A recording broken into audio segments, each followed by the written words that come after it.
अस्सलामुअलैकुम my brothers and sisters, hope आप लोग सब खैरियत से होंगे। और आज हम लोग पढ़ेंगे सी मेमोरी मैनेजमेंट, जो कि हमारा पार्ट 2 है। प्रीवियस वीडियो में हम लोगों ने थ्योरेटिकल पार्ट पूरा समझा था कि किस तरीके से मेमोरी मैनेजमेंट काम करता है डिटेल में, और आज हम लोग प्रैक्टिकली करेंगे इंशाल्लाह। अगर प्रीवियस वीडियो आपने नहीं देखा है तो इस वीडियो के डिस्क्रिप्शन में जाएंगे, आपको प्लेलिस्ट का लिंक मिलेगा सी एब्सोल्यूट बिगिनर्स, जिसमें आप जाएंगे प्रीवियस तमाम वीडियोस को देख के आएंगे। और मैं ये मान के भी चलूंगा कि आपने प्रीवियस वीडियोस को देखा हुआ था कि ये वीडियो और आगे आने वाला वीडियो प्रॉपर तरीके से समझ में आ जाए। इसी वीडियो के डिस्क्रिप्शन में आपको एक और प्लेलिस्ट का लिंक मिलेगा सी अल्टीमेट सीरीज, उसमें आप जाएंगे तो प्रीवियस वीडियोस आपको यानी सी से रिलेटेड जितना भी थ्योरेटिकल पार्ट है आपको वो मिलेगा। जैसे हमने यहाँ पर थ्योरेटिकल पार्ट लास्ट वीडियो में बताया था ना, वो पूरा का पूरा सीरीज ही उस तरीके से थ्योरेटिकल पार्ट में है, और वो बहुत ज्यादा हेल्पफुल होता है जब आप सेमेस्टर एग्जाम या इंटरव्यू के लिए प्रेप कर रहे होते हैं, एक जस्ट रिवीजन के लिए। अगर अब तक आपने चैनल को सब्सक्राइब नहीं किया, सब्सक्राइब कर लीजिए, वीडियो को लाइक नहीं किया तो लाइक कर लीजिए, और इस वीडियो को शेयर भी कर देना है। शुरू करें before wasting time, C memory management part 2, master dynamic memory in C programming language. What we will cover, आज हम लोग क्या कवर करेंगे? Accessing dynamic memory. Dynamic memory को कैसे एक्सेस करते हैं, रीअलोकेट कैसे करते हैं, डीअलोकेट कैसे करते हैं, और प्रिवेंट कैसे करते हैं मेमोरी लीक। और इंशाल्लाह आज ही हम लोग अपने डायनामिक मेमोरी का पूरा टॉपिक कंप्लीट कर देंगे। आप देख सकते हैं स्लाइड्स काफी ज्यादा लंबा है, तो हम लोग बिना टाइम वेस्ट किए जल्दी से आते हैं टॉपिक पे।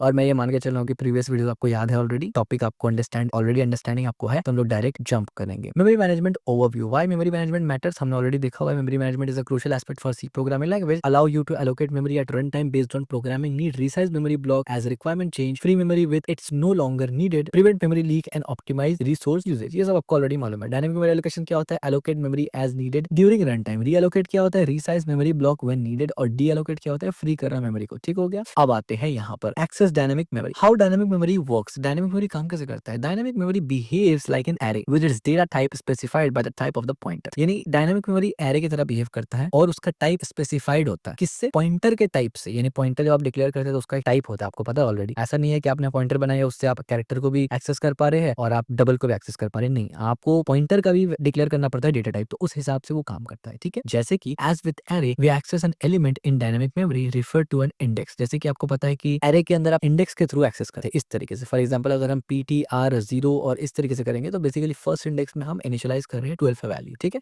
You can also dereference the pointer to access the first element, और इस तरीके से आप पॉइंटर को रेफरेंस भी दे सकते हैं, ptr पॉइंटर को कि ये वाला रेफरेंस में जाओ। Key point, dynamic memory is access just like array using either index notation और पॉइंटर डीरेफरेंस। तब यहाँ पर देखिए accessing dynamic memory example, reading from and writing to dynamic memory. अब यहाँ पर डायनामिक मेमोरी का एग्जांपल है जो अब मैं आपको लिख के दिखाऊंगा। तो चलते अपने कोड पे, और ये हमारा पुराना एक कोड है, मैंने कुछ भी बदला नहीं क्योंकि कुछ तो लिखे ही नहीं थे, तो क्या ही बदलेंगे। तो अब हम लोग यहाँ पर अपने लिखना शुरू करेंगे किस तरीके से डायनामिक मेमोरी हम लोग बनाते हैं। को पायलट को मैं यहाँ से अपना बंद कर देता हूँ। तो जैसे मैंने कहा कि यहाँ पर #stdio के साथ हमें इंक्लूड करना पड़ेगा std लाइब्रेरी एज को भी। ठीक है, उसके बाद मैं यहाँ पर आता हूँ और मैं बोलता हूँ प्रिंट और नॉट प्रिंट इंट और ptr इस तरीके से और इस तरीके से। उसके बाद मैं क्या करूंगा, ptr को इज इक्वल टू, और यहाँ पर अब मैं लेट्स से कॉलॉक से एज यू कैन सी मैं इसको इनिशियलाइज करूंगा। तो कॉलॉक के अंदर दो पैरामीटर, दो एज यू कैन सी आप देखिए यहाँ पर दिखा भी रहा है, एक साइज टी और एक साइज टी। क्या मतलब? साइज टी पहला साइज टी जो रहेगा वो हमारा एग्जैक्ट साइज होगा, और उसके बाद हम लोग क्या करेंगे, size of, as you can see size of, हमें यहाँ पर ऑप्शन भी मिल गया, और उसमें हम लोग क्या डालेंगे, int, size of int. Expression खत्म हो रहा है, यहाँ पर सेमीकोलन देंगे। ठीक है, लेकिन क्या रियल वर्ल्ड में हमें इंट लिखना है? यहाँ पर नहीं, रियल वर्ल्ड में हमें पॉइंटर का नाम लिखना है ना भाई, तो ptr करेंगे। ठीक है, अब ptr करने पर इंट कैसे करके हो रहा है, क्योंकि ptr को हमने इंट ऑलरेडी डिक्लेयर कर दिया है। ठीक है, ये ध्यान रखना जरूरी है। ठीक है, तो ये जो साइज ऑफ आएगा ना, ये बेसिकली इंट के हिसाब से आएगा। तो इंट कितना होता है, 4 होता है, तो 4 into 4 क्या होगा, 16 बाइट। यस, यहाँ पर होगा 16, यहाँ पर होगा 16 बाइट्स। ठीक है, बी। तो अब अगर मैं मेमोरी में राइट करना चाहूँ, एलोकेट तो कर दिया ना, अब राइट करना चाहूँ तो मान लीजिए मैं यहाँ पर ptr2 लिख देता हूँ, तो इसका मतलब अब ptr के अंदर 2 आ जाएगा। लेकिन जैसे मैंने पहले कहा कि ये एरे की तरह काम करता है, तो मैं ऐसे भी कर सकता हूँ, मैं ptr इस तरीके से करके 0 कर सकता हूँ, यानी 0 इंडेक्स पे क्या होगा, यहाँ पर 5 आ जाएगा। और सेम एज मैं अगर बोलूँ ptr इस तरीके से अगर मैं करूँ और 1 लिख दूं यहाँ पर, और उसके बाद मैं यहाँ पर 10 लिख दूं, तो इसका मतलब क्या होगा, यहाँ पर 10th इंडेक्स आ जाएगा। ठीक है, अच्छा ये हमारा पॉइंटर का साइज होगा, तो मैं इसको इस तरीके से करूंगा। ठीक है, ये पॉइंटर का साइज है। अब इसको प्रिंट करके देखते हैं, मैं कैसे करूंगा प्रिंट, मैं ऐसे प्रिंट करूंगा यहाँ से, और उसके बाद फॉर्मेट स्पेसिफाई लगाना पड़ेगा हमें। तो फॉर्मेट स्पेसिफाई क्या लगाऊंगा, यहाँ पर हम लगाएंगे %d, उसके बाद मैं एक एस्केप सीक्वेंस लगाऊंगा, और उसके बाद प्रिंट किसको करना है, गलती मत करना यहाँ पर कि ptr और एरे वाला को प्रिंट कर दे, यहाँ पर आपको प्रिंट करना है ptr नॉट 8, इट्स ptr। ठीक है, इस तरीके से, और इसी को मैं यहाँ से नीचे कॉपी कर लेता हूँ, बट दिस टाइम मैं इसको प्रिंट करवाना चाहता हूँ। उसके लिए मैं क्या करूंगा, मैं इसके लिए क्या करता हूँ, %d है ना, तो मैं %d उठाता हूँ यहाँ से इस तरीके से, और 1 2। ठीक है, और मैं क्या करता हूँ, यहाँ से ptr को हटा के, यहाँ से मुझे ptr को हटा के पहले ptr 0 करना पड़ेगा, ptr 0 करना पड़ेगा, देन मुझे ptr 1 करना पड़ेगा। ठीक है, तो अब तक जो लिखा है एक बार इसको कंपाइल करके एग्जीक्यूट करके देखते हैं। तो परफेक्ट कंपाइल हो गया, कोई एरर नहीं। और जैसे एग्जीक्यूट किया हमने तो आप देख सकते हैं हमें यहाँ पर मिल रहा है 510। तो अब मैं इसको एक्सप्लेन करता हूँ। आप ये सोच रहे होंगे कि यार ये 510 क्या कैसे दिख रहा है भैया। देखो समझो, सबसे पहले क्या हुआ, हमने यहाँ पर इस वेरिएबल के अंदर 2 डाल दिया था, सिंपल सी बात है। तो इसका वैल्यू क्या आ गया। अच्छा आप सोच रहे होंगे इसका वैल्यू 2 क्यों नहीं आया, इसका वैल्यू 5 क्यों आया। तो अगर हम इसको यहाँ से 1 कर दे और इसको यहाँ से 2 कर दे और सेव कर दे, और यहाँ पर भी मैं ये 1 कर दूं और इसको यहाँ से 2 कर दूं, सेव कर दूं, कंपाइल करके इसको एग्जीक्यूट करेंगे। अब आपको दिखा 2। अब आप सोच रहे होंगे हाँ अब कुछ समझ में आ रहा है, मतलब ये है कि ये जो p इज इक्वल टू 2 मैंने किया था ये 0 इंडेक्स पे गया, इसीलिए ये यहाँ पर 2 आ गया। ठीक है, ये इस तरीके से आ गया। उसके बाद हमने फर्स्ट इंडेक्स पे 5 डाला तो 5 आ गया, सेकंड इंडेक्स पे 10 डाला तो 10 आ गया। और दैट्स वन रीजन व्हाई हमने कहा था कि ये एरे की तरह काम करता है। लेकिन एक और सवाल है हमारे पास, एक्सपेरिमेंट करते हैं। हमें ये देखना है कि भाई क्या वाकई 0 इंडेक्स में 2 है या फिर मतलब बस कहीं से कुछ ग्लिच विलिच कुछ चल रहा है। ठीक है, तो हम लोग ये प्रिंट करेंगे, लेकिन यहाँ पर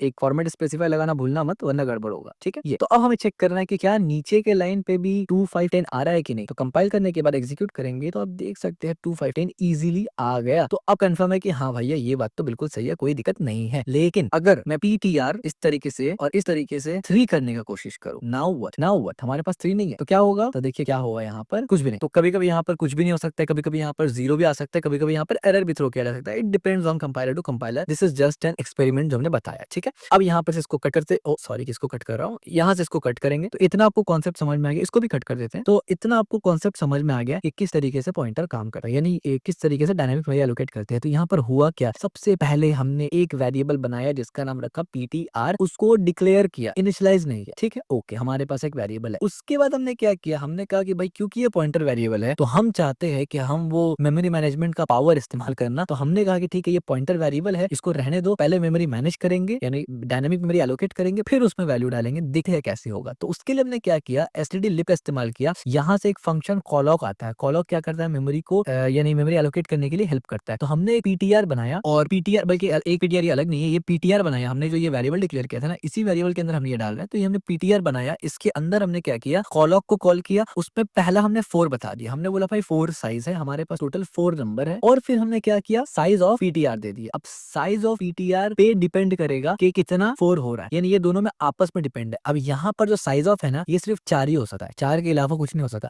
यानी डेटा टाइप कितना है सी प्रोग्रामिंग लैंग्वेज में, अगर फंडामेंटल देखे कैरेक्टर है, अगर यहाँ कैरेक्टर देते तो इधर पर 1 लिखा जाता, आप ऐसे सोच के चलिए यहाँ 1 आ जाता। अगर यहाँ पर इंटीजर लिखते तो मान के चलिए ऐसे 4 आ गया। यहाँ पर अगर डबल लिखते तो मान के चलिए ऐसे 8 आ गया। यहाँ पर फ्लोट लिखते तो मान के चलिए ऐसे 4 आ गया। ठीक है, ये आपको मान के चलना है कि ऐसे ही एक्टिव में हो रहा है, क्योंकि ये नहीं बदल सकता, बट हाँ ये वाला नंबर जरूर बदल सकता है। यहाँ पर आप 4 है तो 8 कर सकते हैं, 8 है तो 10 कर सकते हैं। तो इसी तरीके से आप कैलकुलेट कर लेते हैं कि भाई अगर मैं यहाँ पर देता हूँ कि 4 इंटीजर, तो 4 इंटीजर और ये ऑलरेडी इंटीजर है, तो टोटल 4 4 16 होगा। तो टोटल 16 बाइट्स से इस वेरिएबल को, जो पॉइंटर वेरिएबल हमने डिक्लेयर किया, उसको अपॉइंट कर रहा हूं मैं। अगर मैं यहाँ पर 40 कर दूं तो आप सोच सकते हैं कितना ज्यादा हो जाएगा, उतना साइज यहाँ पर इसको चला जाएगा। तो साइज किस तरीके से कैलकुलेट करते हैं, इट्स मोस्ट इंपॉर्टेंट थिंग। कैसे करते हैं, this is also most important thing. इसका मतलब क्या होता है और इसका मतलब क्या होता है, ये भी आप समझ आ गया। ठीक है, तो ये बेसिकली आपका डिसाइडर होता है कि आपको कितना साइज डालना है, कितना बड़ा है कितना छोटा डालना है, क्योंकि यहाँ पर तो 4 में से कोई एक ही साइज होगा। और ये चीज आप सेट नहीं करेंगे, ये ऑलरेडी आपको पता होगा, जो वेरिएबल आपने डिक्लेयर किया है वही यहाँ पर पास करेंगे ना, तो आपको पता होगा कि आपको इंटीजर के साथ काम करना है, डबल के साथ, कैरेक्टर के साथ, इंट के साथ, एरे के साथ, किसके साथ। समझ में आ गया, ये आपको डिसाइड करना पड़ता है। ओके, नाउ नेक्स्ट लाइन पे क्या करेंगे भाई, डिक्लेयर तो कर दिया मेमोरी, यानी हमने वेरिएबल डिक्लेयर किया और मेमोरी में जगह भी डिक्लेयर कर दिया। तो भाई आप वैल्यू तो डाल दो मेमोरी में, यानी जगह वगैरह सब बना दिया, वैल्यू डालना है। तो हमने यहाँ पर क्या किया, वैल्यू डाला। यहाँ पर तो ये मैंने एज एन एक्सपेरिमेंट आपको बता दिया कि पहला मैंने डाला तो वो 0 इंडेक्स पे गया, लेकिन आमतौर पर आप ऐसे डालेंगे, फर्स्ट इंडेक्स सेकंड इंडेक्स, इस तरीके से एरे की तरह। आप दूसरा भी तरीका है इस्तेमाल करने का, बट दिस इज इजीएस्ट। अब इस तरीके से एलोकेट करेंगे। द मोमेंट आपने एलोकेट किया तब जाके इसमें मेमोरी एलोकेट हो गया। अब एक इंपॉर्टेंट पॉइंट, मान लीजिए ये कोड है हमारे पास, हमने यहाँ पर इसको कंपाइल किया। हमने अभी जब कंपाइल किया ना, अब तक मेमोरी में ये एलोकेट नहीं हुआ, ये मेमोरी में अब तक नहीं आया है। ठीक है, ये मेमोरी में अब तक नहीं आया, क्योंकि हमने कॉलॉक इस्तेमाल किया है। तो मेमोरी में इसके जगह 0000 है। ठीक है, गार्बेज वैल्यू है। अगर हम लोग अलॉक इस्तेमाल करते तो फिर वहां पर कुछ भी नहीं होता। जैसे ही द मोमेंट, आप राइट साइड में देखिए, जैसे ही द मोमेंट ये एग्जीक्यूट हम कर रहे हैं ना, अब जाके एग्जैक्टली बना और उसके बाद आपको यहाँ पर रिजल्ट आ गया। ठीक है, तो अब हम लोग देखेंगे अपने स्लाइड्स की तरफ दोबारा। तो यहाँ पर वही चीज लिखा हुआ, as you can see output आपको मिलेगा ये इस तरीके से। हम लोग ऑलरेडी देख चुके हैं, right. Data type in dynamic memory allocation. अब जाहिर सी बात है, क्योंकि सब कुछ डेटा टाइप पर डिपेंड करता है, तो हमने डेटा टाइप को पढ़ना है। अनोट यानी डेटा तो पढ़ चुके हैं ऑलरेडी, कैसे इस्तेमाल करना है वो समझना है। A note about data type, dynamic memory does not have its own data type. Dynamic memory के पास अपना कोई डेटा टाइप नहीं होता है, उसको डेटा टाइप भी आप ही देते हैं और उसको कितना डेटा बढ़ाना है वो भी आप ही देते हैं। It's just a sequence of byte, वो सिर्फ सीक्वेंस ऑफ बाइट है। The data in the memory can be interpret as a type based on the data type of the pointer. यानी मेमोरी के अंदर जो डेटा टाइप देखा जाएगा यानी इंटरप्रेट किया जाएगा कि 4 बाइट्स है, 6 बाइट है, तो किस हिसाब का डेटा होगा, तो वो टोटली डिपेंड करेगा कि आपका पॉइंटर किस डेटा टाइप का है, ठीक है, क्योंकि पॉइंटर भी एक वेरिएबल है, उसका भी एक डेटा टाइप है। In this example a pointer to 4 byte can be implement as one integer value. तो इस केस में अगर मान लीजिए आपका पॉइंटर वैल्यू इंटीजर है, तो उस केस में 4 बाइट को एक वैल्यू माना जाएगा, यानी एक इंट वैल्यू माना जाएगा। अगर वहीं पर आप कैरेक्टर इस्तेमाल करते हैं तो एक बाइट को एक वैल्यू माना जाएगा, ठीक है। और as an array of a 4 character value byte 1 each, ठीक है, यानी अगर एरे है तो एरे में 4 कैरेक्टर है, तो जाहिर सी बात है हर कैरेक्टर को एक बाइट माना जाएगा, ठीक है।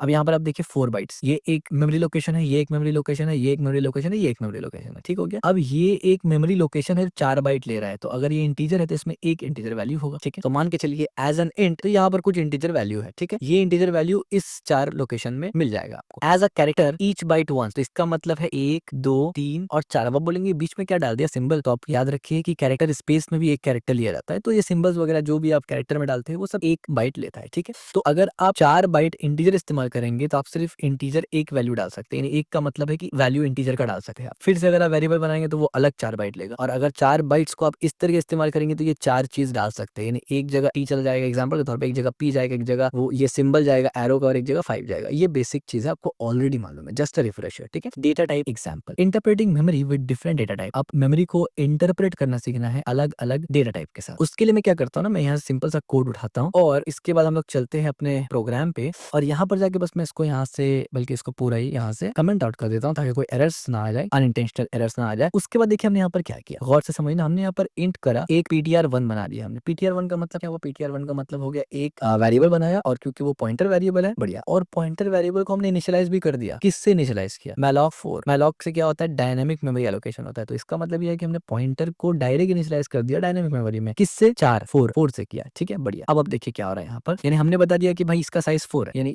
ये 4 है, ठीक है। अब हमने क्या किया, हमने कैरेक्टर लिया, यानी इंट 4 था, अब कैरेक्टर लिया, पॉइंटर 2 किया, और कैरेक्टर पॉइंटर के अंदर यहाँ पर हमने ptr1 भेज दिया, ठीक है। उसके बाद हमने ptr0 को ये इनिशियलाइज किया, यानी पॉइंटर 0 में पॉइंटर 1 के 0 एलिमेंट में ये इनिशियलाइज कर दिया, और उसके बाद हमने प्रिंटफ किया, तो d इज यानी पॉइंटर 1 में जो पॉइंटर 1 का वैल्यू आएगा, उसके बाद आप देख सकते हैं यहाँ पर ccc है, यानी 4 कैरेक्टर आएगा, तो यहाँ पर आप देखिए ये भी कैरेक्टर है पॉइंटर 2, ये भी कैरेक्टर है पॉइंटर 2, ये और ये सब कैरेक्टर है। As you can see pointer 2 is character, ठीक है। लेकिन पॉइंटर 2 के अंदर पॉइंटर 1 भी इनिशियलाइज कर, तो इसका मतलब क्या है भाई, समझ में नहीं आया कुछ, तो एक बार रन करेंगे तो आपको सब समझ में आ जाएगा इजीली, ठीक है। तो इसको यहाँ से कंपाइल करेंगे और इसको एग्जीक्यूट करेंगे। आप देख सकते हैं 1682, ये जो भी नंबर हमने यहाँ पर डाला था, ptr1 0 में डाला था, वो नंबर यहाँ दिख रहा है। उसके बाद ईज दिख रहा है हमें, यानी ये दिख रहा है। उसके बाद हमें 4 कैरेक्टर दिख रहा है, यानी ABCD, ठीक हो गया। सवाल ही पैदा होता है 4 कैरेक्टर तो इनिशियलाइज नहीं किया, कहाँ से आ रहा है भाई, 4 कैरेक्टर यहाँ से आ जा रहा है कैरेक्टर से, ठीक है। तो यहाँ पर आपको समझ में क्या है, यहाँ पर समझ में कुछ कि ptr1 के अंदर एज यू कैन सी ये एक इंटीजर वैल्यू था जो 4 बाइट ले रहा था, एक वैल्यू है 4 बाइट ले रहा है ptr1 के अंदर, जबकि ptr2 में भी 4 बाइट ले रहा है एज यू कैन सी, लेकिन वहाँ एक वैल्यू नहीं किया, वहाँ 4 वैल्यू है। बेसिक सा चीज है जो समझाने के लिए यहाँ पर हमने थोड़ा सा डेमोस्ट्रेशन दिया है, ये आपको ऑलरेडी मालूम है, ठीक है। यानी 4 बाइट्स इंटीजर लेगा तो सेम एक ही वैल्यू होगा, जबकि 4 बाइट्स कैरेक्टर लेगा तो 4 वैल्यू होगा, ठीक है। और ये को पायलट दोबारा से जाग उठा है, मैं इसको सला देता हूँ यहाँ से। देन हम लोग अगेन चलते हैं अपने स्लाइड पे, तो यहाँ पर वही है, understanding this example the same memory block is interpreted differently based on the pointer type, यानी यही सेम मेमोरी ब्लॉक अलग इंटरप्रेट होगा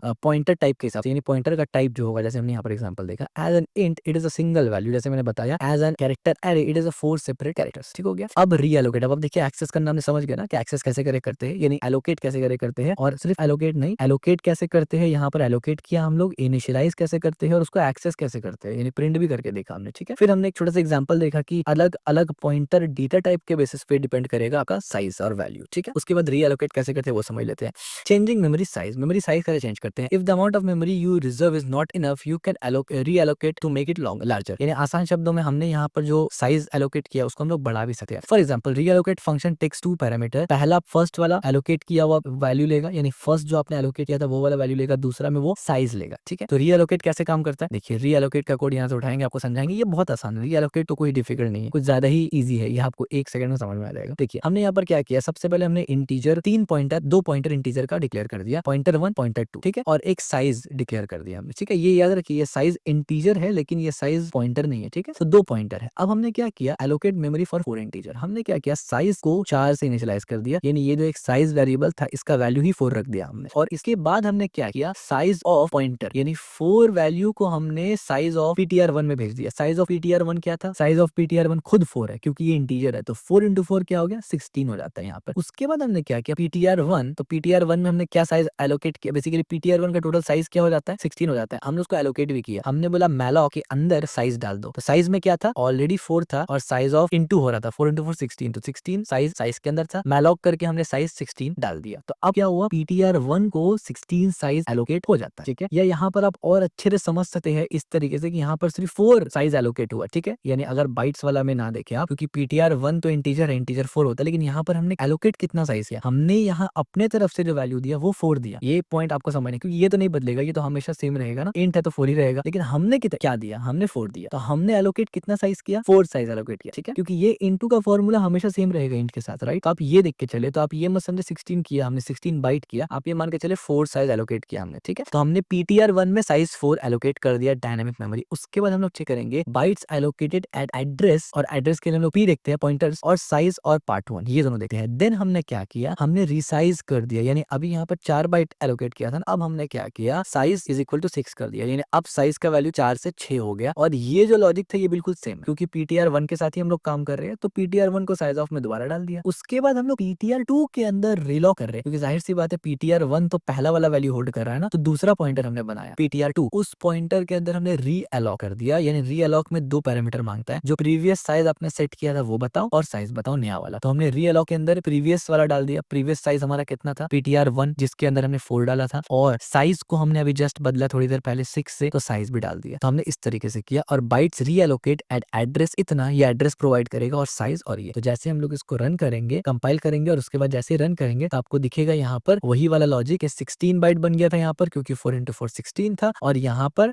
24 बाइट्स बन गया था। ठीक हो गया, एकदम सिंपल। और ये क्या है, ये मेमोरी एड्रेस है, और ये रियल मेमोरी एड्रेस है बाय द वे, रियल ऐसे एग्जैक्ट आपके मेमोरी में है ये, ठीक है। सो इतना ही सिंपल था रीएलोकेशन, ये चीज हमने यहाँ पर लिखा है, ठीक है। इसके बाद null pointer and error checking. अब यहाँ से जो भी इजी आता है, handling reallocation failure. The reallocation functions return null pointer if it is not able to allocate more memory. अगर ज्यादा और इससे ज्यादा मेमोरी एलोकेट नहीं कर सकते, फॉर एग्जांपल यहाँ पर हम लोग मेमोरी एलोकेट करें ना, अगर वो नहीं कर पाएगा तो वो नल रिटर्न कर देगा, ठीक है। This is very unlikely because it's worth keeping in mind when you need your code to be fail proof. The following example check whether reallocate is able to resize the memory और not by clicking a null pointer. क्या मतलब, best practice क्या है, आप हमेशा देख ले पहले कि पॉइंटर जिसकी तरफ पॉइंट कर रहा है वो नल तो नहीं है ना, यानी आप रीएलोकेट कोई ऐसा जगह कर रहे हैं जहां पर मेमोरी नल है, ठीक है, ये नहीं करना। तो बेस्ट प्रैक्टिस क्या है, you should always include error checking. If pointer is equal to null, तब जाके एलोकेट करो मेमोरी को। और मेमोरी क्लीन अप, यानी मेमोरी एलोकेट करने से पहले आपको पता होना चाहिए कि भाई ये मेमोरी खाली है, तभी तो एलोकेट करेंगे ना। Memory clean up, you should always free और release allocated memory when you are done, और ये हमने ऑलरेडी डिस्कस किया हुआ है। अब नल पॉइंटर को देख लेते हैं, नल पॉइंटर का एग्जांपल क्या है यहाँ पर, ये भी बहुत सिंपल सा चीज है, देखिए सब कुछ सेम है, फर्क सिर्फ इतना है रीएलोकेट हमने किया और हमने यहाँ पर चेक किया कि इफ पॉइंटर टू अगर नल है, अगर पॉइंटर टू नल है जिसमें जस्ट हमने रीएलोकेट अभी किया है, यानी रीएलोकेट ठीक से हुआ है कि नहीं यही चेक कर रहे हैं। अगर रीएलोकेट ठीक से नहीं हुआ तो फेलियर अनेबल टू रीसाइज, और अगर रीएलोकेट हो गया तो सक्सेस 8 बाइट एलोकेटेड, इतना एज सिंपल एज दैट, ठीक है। तो इस पे कोई बहुत बड़ा रॉकेट साइंस नहीं है। फ्री मेमोरी, तो free memory simple, free function सबसे नीचे एकदम, आपको सिर्फ फ्री फंक्शन खाली छोड़ देना है, यानी खाली नहीं छोड़ना, उसमें वेरिएबल का नाम पुट करना है, ठीक है। डीएलोकेट, यहाँ पर वही डीएलोकेशन का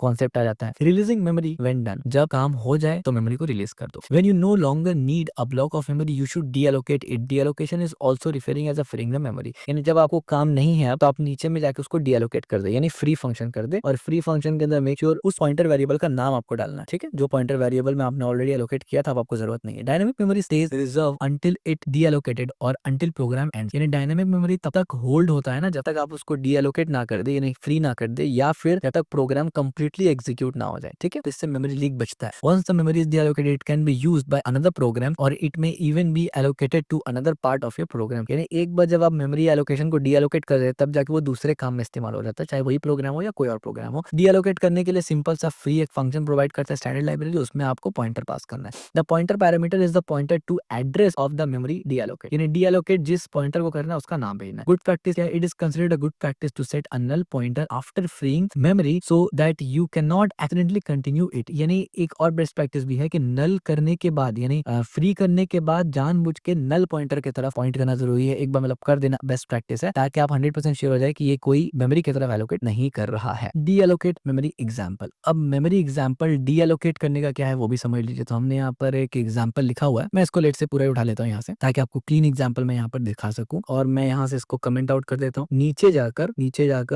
को पायलट को यहाँ से थोड़ी देर के लिए बंद कर देते हैं। यहाँ से मैं इसको ओपन करता हूँ, एज यू कैन सी थोड़ा छोटा कर देते हैं यहाँ पर। तो अब देखिए यहाँ पर सबसे पहले हमने पॉइंटर इनिशियलाइज इनिशियलाइज किया, बहुत सिंपल, आपको ऑलरेडी पता चल गया, मतलब डिक्लेयर किया पॉइंटर को। उसके बाद पीटीआर को इनिशियलाइज किया, किससे इनिशियलाइज किया, मैलॉक साइज ऑफ पॉइंटर, ठीक है, जो भी साइज था पॉइंटर को उससे इनिशियलाइज कर दिया। Allocate memory for one integer, एक इंटीजर के लिए एलोकेट कर दिया, ठीक है, क्योंकि जाहिर सी बात है 1 होगा यहाँ पर, ठीक है, कुछ नहीं है तो 1 ही है। If memory can not be allocated, अगर मेमोरी एलोकेट ना हो तो ये प्रिंट मैसेज हो जाएगा। इसीलिए हम लोग मेमोरी को एलोकेट करने से पहले यानी इनिशियलाइज करने से पहले, क्योंकि अभी डिक्लेयर किया ना पॉइंटर को, इनिशियलाइज तो नहीं किया उसमें वैल्यू, यानी इस लाइन पे हमने डिक्लेयर किया पॉइंटर को, इस लाइन पे हमने डायनामिक मेमोरी को असाइन किया, लेकिन वैल्यू इनिशियलाइज तो नहीं किया ना। तो वैल्यू इनिशियलाइज करने से पहले हम लोग चेक करेंगे if PTR is equal to null, अगर ये नल है, अगर इसमें कुछ है ही नहीं, यानी अगर ये एलोकेट ही नहीं हुआ मेमोरी, यानी मेमोरी एलोकेट होगा फिर वैल्यू जाएगा, तो मेमोरी एलोकेट ही नहीं हुआ अगर, then unable to allocate memory ये दिखा दो और रिटर्न 1 कर दो। आपको पता है 0 के अलावा कुछ भी रिटर्न करते हैं, इसका मतलब ऑपरेटिंग सिस्टम को क्या समझ में आता है कि भाई एरर है कुछ, ठीक है, एरर रिटर्न करना। अगर ऐसा है तो ये हो जाएगा, अगर ये चेक पास नहीं होता फिर हो जाता है, यानी नल नहीं है वो एलोकेट हुआ है, तो क्या करो फिर पीटीआर उस वेरिएबल में, यानी वो जो जगह एलोकेट हुआ उसमें 20 लिख दो, देन प्रिंट करो इंटीजर वैल्यू क्या था और फिर उसको पीटीआर को प्रिंट करो, यानी जो वैल्यू एलोकेट किया उसको देखो, उसके बाद फ्री करो, ऐसी वैसी इस तरीके से फ्री करते हैं, एकदम सिंपल, फ्री लिखेंगे और उसका नाम दे देंगे और उसके बाद पीटीआर को नल कर देना है। ये एक अच्छा प्रैक्टिस है, प्रिवेंट करना कि एक्सीडेंटली हो सकता है आप पॉइंट कर रहे हो किसी मेमोरी की तरफ तो वो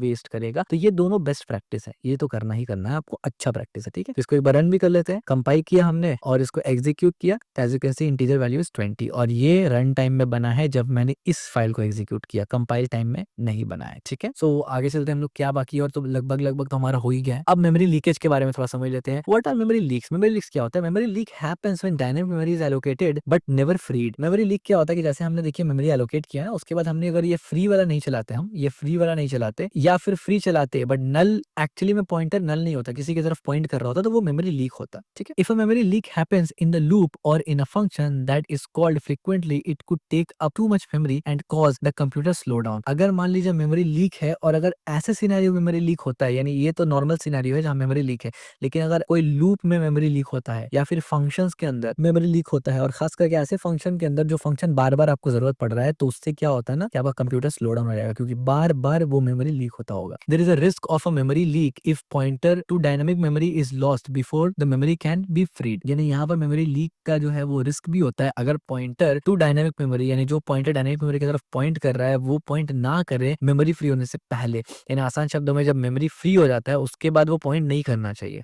this can be happen accidentally ये हो सकता है, so it is important to be careful and keep track of pointer to dynamic memory, यानी आपको ध्यान रखना है कि पॉइंटर डायनामिक मेमोरी की तरफ ही पॉइंट करे, उसके बाद आप नल पॉइंटर में कर सकते हैं पॉइंट। पॉइंट ओवर रिटर्न क्या होता है? When a pointer is reassigned before freeing the original memory, यानी एक ही पॉइंटर है जो पहले एक की तरफ पॉइंट कर रहा है, अब आप उसी पॉइंटर को दूसरी की तरफ पॉइंट नहीं करवा सकते तब तक जब तक पुराने वाले जिस जगह पे वो पॉइंट कर रहा था उसको फ्री ना कर दे, ठीक है, ये जरूरी है। यानी एक पॉइंटर एक वक्त में एक ही जगह पॉइंट करेगा, अगर वो फ्री नहीं है और आप दो जगह पॉइंट करवा रहे हो तो मेमोरी लीक यहाँ पर होगा, ठीक है, या जिसको पॉइंटर ओवररिडन भी कहा जाता है। इसके बाद function scope, when memory is allocated in the function but not freed before returning, यानी एक होता है कि फंक्शन स्कोप, यानी एक है कि मेमोरी एलोकेट तो किया फंक्शन के अंदर आपने, लेकिन उसको फ्री नहीं किया रिटर्न करने से पहले, तो रिटर्न करने से पहले आपको मेमोरी को फ्री भी करना है, क्योंकि मेमोरी का जो भी काम है वो फंक्शन में हो गया ना, फंक्शन रिटर्न करने से पहले उसको फ्री कर दीजिए। फेल्ड रीएलोकेशन, अब रीएलोकेशन फेल्ड भी होता है कब? When reallocate fails and the original pointer is lost, यानी रीएलोकेट फेल्ड हो जाता है और ओरिजिनल जो पॉइंटर होता है जो बेसिकली पॉइंट कर रहा होता है वो फेल हो जाता है, वो लॉस हो जाता है, पता ही नहीं है, क्योंकि जाहिर सी बात है भाई ओरिजिनल कोई ना कोई पॉइंटर तो होगा ना जो पहला वाला एलोकेटेड मेमोरी की तरफ पॉइंट करेगा। रीएलोकेट तो यही चीज मांगता है ना कि जो पहला वाला एलोकेटेड एरिया है, जो साइज है, जो वेरिएबल है वो लाके दो मुझे।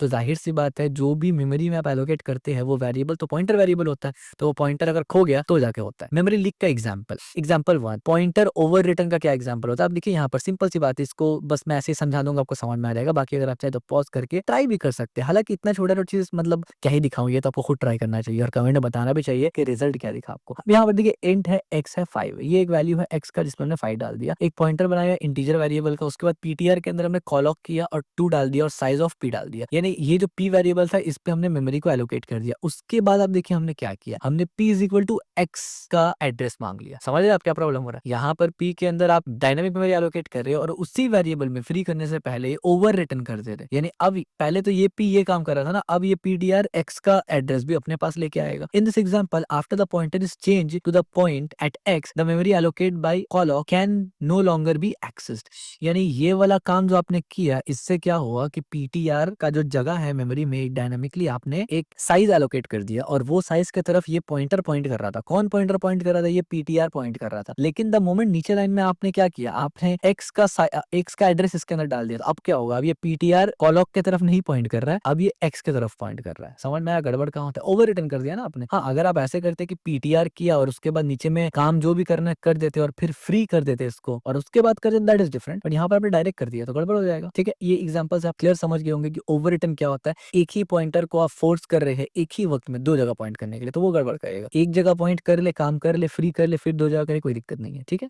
नंबर 2 एग्जांपल अब देखिए, pointer exist only inside function. Pointer सिर्फ फंक्शन के अंदर एग्जिस्ट कर रहा है, वो वाला एग्जांपल अब देखिए। वो एग्जांपल कुछ यूं है कि फंक्शन है हमारे पास, फंक्शन के अंदर हमने पीटीआर बनाया एज यू कैन सी, और फंक्शन के अंदर ही हमने एलोकेट भी कर दिया साइज। ठीक है, एज यू कैन सी ये फंक्शन के अंदर हमने एलोकेट कर दिया और माई फंक्शन को यहाँ कॉल कर दिया और प्रिंट करके फंक्शन को एंड कर दिया। समझ में आया? अब देखिए, इन this example the memory that was allocated inside the function remain allocated after the function ends but it can not be accessed anymore. यानी ये फंक्शन के अंदर आपने एक्सेस किया था ना डायनामिक मेमोरी को, तो ये फंक्शन के अंदर डायनामिक मेमोरी एक्सेस किया आपने, उसके बाद फंक्शन को कॉल किया। यहाँ पर फंक्शन कॉल खत्म होने के बाद आपको पता है कि फंक्शन का लोकल वेरिएबल इरेज हो जाता है, जो हमने पहले देखा था। लेकिन डायनामिक मेमोरी एलोकेट जो आपने किया वो इरेज नहीं होता, वो रहेगा। तो इसलिए यहाँ पर फ्री करना भी जरूरी है फंक्शन को, नीचे में, यहाँ नीचे में फ्री करना जरूरी है आपको। ठीक है, और जबकि वो फंक्शन दोबारा इस्तेमाल भी नहीं हो रहा है। सबसे बड़ा बात ये, अगर वो फंक्शन इस्तेमाल हो तो वो दोबारा कॉल होगा ना, अगर दोबारा कॉल होगा तो फिर से बनेगा, ये हमें क्या टेंशन है, बार बार बनने दो। लेकिन प्रॉब्लम ये है कि ये फंक्शन एक बार इस्तेमाल हो रहा है और नीचे आपने फ्री किया नहीं है, तो वो बना ही रह जाएगा वैसा, मेमोरी वेस्ट होता है। ठीक है, दो एग्जांपल आपको समझ में आ गया। और तीसरा वाला एग्जांपल क्या था, रीएलोकेट ओरिजिनल पॉइंटर लॉस, यानी ये एक्सीडेंटली हो जाता है ओरिजिनल पॉइंटर लॉस। ये वाला एग्जांपल भी आप देख सकते हैं, इस केस में भी आप बोल सकते हो ओरिजिनल पॉइंटर खो गया, क्योंकि ओरिजिनल पॉइंटर जो था वो तो कहीं और ही पॉइंट कर रहा है। ठीक है, summary, best practice for memory management in C programming language, remember to check for error null return values to find out if memory allocation was successful or not। ये बहुत ज्यादा इंपॉर्टेंट है कि वैल्यू असाइन करने से पहले check कर लेना कि मेमोरी एलोकेट हुआ है कि नहीं हुआ है। ठीक, यानी पॉइंटर नल तो नहीं है। Prevent memory leak, always remember to free memory that no longer use और else the program might under perform और even worst crash if the turns out of memory. क्या मतलब, प्रिवेंट करना है आपको मेमोरी लीक को। ये तो आपको समझ में आएगा कि मेमोरी लीक से बचना है, लेकिन अगर मेमोरी लीक से आप नहीं बचते हैं, पहले बात तो मेमोरी लीक से बचना कब है कि ऐसा पॉइंटर, ऐसा वेरिएबल आपने डिक्लेयर किया, पॉइंटर वेरिएबल जो एक पर्टिकुलर यानी मेमोरी में आपने एलोकेट किया साइज। लेकिन अब सवाल ये है कि वो साइज आपको एक ही बार चाहिए। मान लीजिए आपका एक प्रोग्राम है 100 लाइन का, उसमें से 10th नंबर लाइन पे आपने एक मेमोरी में डायनामिकली एलोकेट किया साइज, मान लीजिए 1000, जस्ट फॉर एग्जांपल 1000। अब वो जो 1000 है वो आपको सिर्फ उस 10th नंबर लाइन पे ही चाहिए था। आगे का जितना भी लाइन आएगा 100, 200, 500, 10 पूरा रन हो जाएगा, एग्जीक्यूट हो जाएगा 1000 लाइन, बट आपको उस फंक्शन का उस वेरिएबल की जरूरत नहीं है। और तो उस केस में अगर आप फ्री इस्तेमाल नहीं करेंगे ना, तो इंटायर जो पूरा कोड रन होगा आपका 1000 तक, वो जगह लेता रहेगा, मेमोरी लीक करता रहेगा। समझ में आ गया आपको? और वर्स्ट केस में ये हो सकता है कि भाई वो इतना बड़ा वैल्यू था, इतना मेमोरी लीक हुआ कि मेमोरी आउट हो गया। यानी मेमोरी आउट का मतलब आपका रैम है 16 GB और इस्तेमाल आप उससे ज्यादा कर ले रहे हैं, तो इससे क्या होगा, क्रैश हो जाएगा आपका पूरा का पूरा प्रोग्राम। तो ये वर्स्ट केस में होता है कि प्रोग्राम ही क्रैश हो गया। ठीक है, set a pointer to null after freeing memory so that you can not accidentally continue using it. और एक अच्छा बेस्ट प्रैक्टिस ये है कि जैसे आपने फ्री कर दिया तो उस पॉइंटर को इंटेंशनली नल पे इज इक्वल टू कर दीजिए। इससे क्या होगा कि 100% श्योर है कि भाई अब ये पॉइंटर तो किसी की तरफ पॉइंट नहीं कर रहा, तो मेमोरी लीक का सवाल ही पैदा नहीं होता। ठीक है, डूज एंड डोंट्स देख लीजिए। डूज क्या क्या है, check for null after allocation, initialize से पहले, free memory when done and set null pointer. ये तीन चीज है जो आपको करना ही करना है। अज्यूम मेमोरी ऑलवेज सक्सीड, ये तो बिल्कुल ही नहीं करना है, क्योंकि कुछ भी प्रोग्रामिंग लैंग्वेज में या कोडिंग में कुछ भी अजम्पशन नहीं होता है, जो है वो आपका कोडिंग है। ठीक है, forgot to free allocated memory free करना भूल गए आप, ये नहीं करना आपको। Use freed memory. ठीक है, यानी फ्रीड मेमोरी आप सोच रहे कि यार ये फ्री मेमोरी है तो हम इसको इस्तेमाल कर लेते हैं, ऐसा भी नहीं है। Tip, you will learn about more about null in our null chapter, यानी आगे हमारा डिटेल से डिस्कस होगा नल्स के बारे में, यानी जहां पर हम लोग डिटेल नल के ऊपर डिस्कस करेंगे। ठीक है, तो this is all for memory management. काफी डिटेल था हमारा मेमोरी मैनेजमेंट का टॉपिक, प्रीवियस वीडियोस भी था, ये वाला भी था। तो कुल मिला के तकरीबन मेरे ख्याल से 50-60 मिनट का, 1 घंटे के अराउंड हमारा कंप्लीट मेमोरी मैनेजमेंट आ जाता है। तो ये हमारा पूरा मेमोरी मैनेजमेंट हो गया कवर। डायनेमिकली किस तरीके से मेमोरी मैनेज कर सकते हैं ये सब हमने डिटेल में देखा। आज के वीडियो में देखा कि एक्सेस कैसे कर सकते हैं, रीएलोकेट कैसे कर सकते हैं, डीएलोकेट कैसे कर सकते हैं, और मेमोरी लीक क्या होता है और उससे कैसे बचते हैं, और बेस्ट प्रैक्टिसेस के साथ भी। अगर आपको वीडियो पसंद आए तो इस वीडियो को लाइक जरूर करना, चैनल को सब्सक्राइब जरूर करना और इस वीडियो को शेयर जरूर करना।